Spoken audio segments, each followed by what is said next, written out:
Bharatiya Janata party Delhi प्रदेश हमेशा से आम आदमी पार्टी की भ्रष्टाचारी नीतियों का विरोध करती रही है और आज का दिन आम आदमी पार्टी और उनकी सरकार के भ्रष्टाचार के लिए बहुत ही निर्णायक दिन है।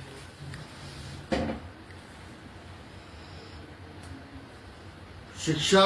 क्रांति के नाम पर वोट मांगने वाले अरविंद केजरीवाल, मनीष सिसोदिया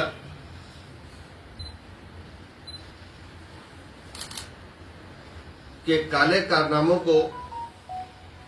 कई बार हमने उजागर किया है, लेकिन आज जब भ्रष्टाचार निरोधक शाखा ने शिक्षा एवं शिक्षा सुधार के नाम पर क्लासरूम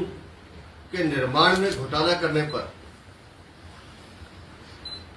आम आदमी पार्टी की सरकार में उप मुख्यमंत्री रहे मनीष सिसोदिया और जेल में मसाज कराने वाले मंत्री सत्येंद्र जैन के खिलाफ एफआईआर दर्ज की है। हमारी एक मांग ये भी है कि मनीष सिसोदिया, सत्येंद्र जैन के साथ साथ anti corruption branch Arvind Kejriwal की भूमिका की भी जांच करे। लगातार जब से आम आदमी पार्टी की सरकार बनी थी 2015 में अरविंद केजरीवाल जब सत्ता में आए, उन्होंने तब से कैसे भ्रष्टाचार करना है उसकी नींव रखनी शुरू कर दी थी कि हर विभाग में मुझे इतना इतना इतना भ्रष्टाचार करना है। तो उसका उन्होंने फाउंडेशन स्टोन रखना शुरू किया कि हाउ टू मेक मनी। 2015-16 में 12,748 क्लासरूम बनाने के लिए अरविंद केजरीवाल ने 2,982 करोड़ का बजट आवंटित किया। अब आप 2,982 करोड़ को अगर मल्टीप्लाई करोगे 12,748 से, तो इसका मतलब सीधा था कि एक कमरे की कीमत 24,86,000 रुपये दिए गए,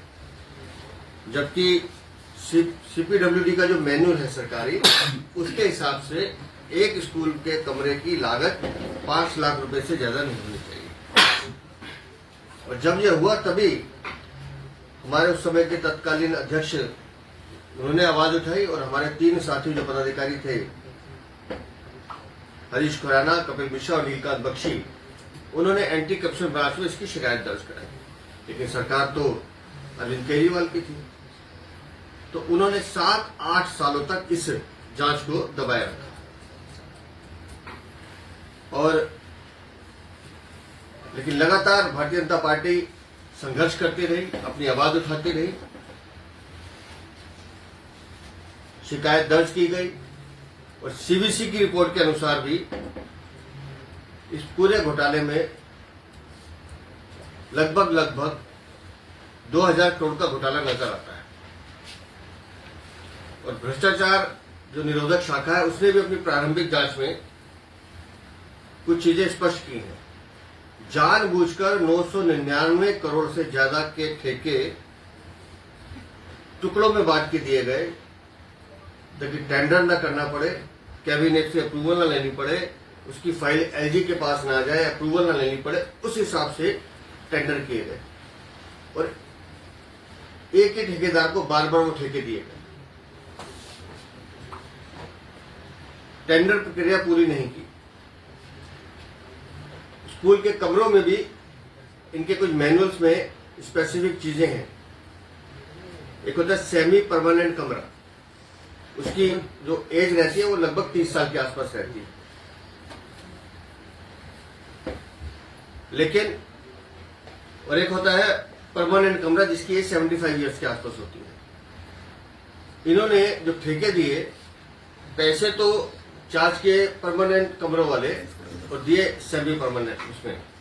परमानेंट कमरे में जो सेमी परमानेंट कमरे होते हैं। 2022-23 में जो चीफ टेक्निकल एग्जामिनर थे उन्होंने भी अपनी एक रिपोर्ट क्लासरूम घोटाले पे केजरीवाल को सौंप दी थी कि भाई इसमें ऐसे ऐसे घोटाला हुआ है, लेकिन केजरीवाल उस रिपोर्ट को दबा के बैठ गए। भारतीय जनता पार्टी की मांग करती है कि मनीष सिसोदिया और सत्येंद्र जैन पे तो एफआईआर दर्ज हुई है, अरविंद केजरीवाल की भूमिका की भी जांच की जाए और इस जांच को तेजी से आगे बढ़ाया जाए और इन दोषियों को, जिन्होंने जनता के साथ विश्वासघात किया है और जनता के साथ विश्वासघात के साथ साथ बच्चों के भविष्य के साथ भी अपराध किया है,